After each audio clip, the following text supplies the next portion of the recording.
On Wednesday, Finance Minister Enoch Godongwana will brief Parliament on the move to exempt Eskom from disclosing irregular, wasteful and unproductive spending unless it is due to corruption. The DA will await the briefing decide whether to take the matter court. Cosatu demanded that the exemption be stopped immediately and accused the Treasury of facilitating a new round of state capture.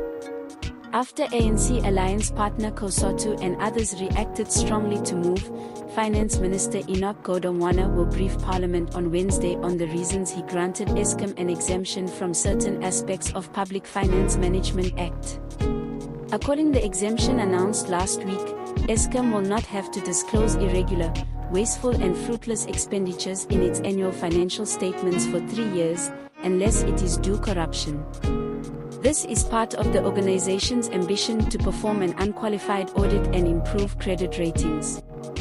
The Treasury is also concerned that the qualified audit opinion will trigger Eskom's loan agreements and increase Eskom's borrowing cost.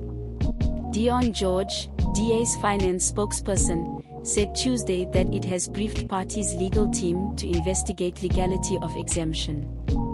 However, final decision on whether the party will take matter to court has not yet been made. I haven't made the final decision yet, as we have decided to wait for Minister Godongwana's briefing.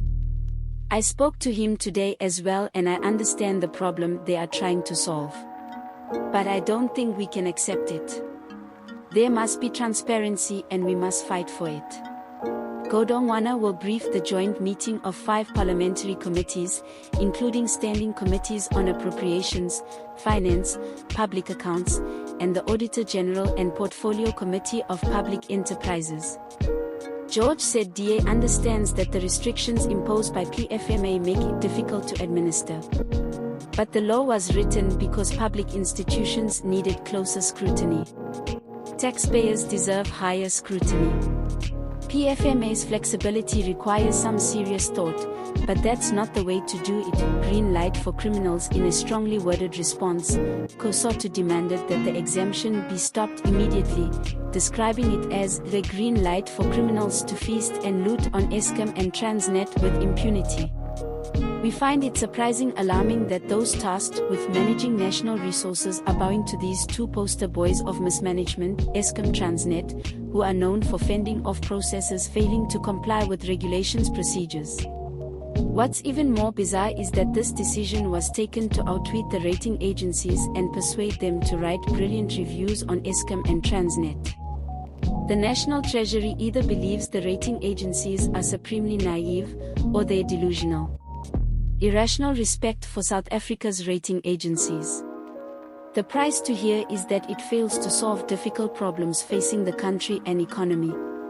Cosatu accused Treasury facilitating a new round of government capture and said it made possible crisis at Eskom by bailing out power utility without ensuring proper management was put in place, saying load shedding was a direct result of systematic mismanagement.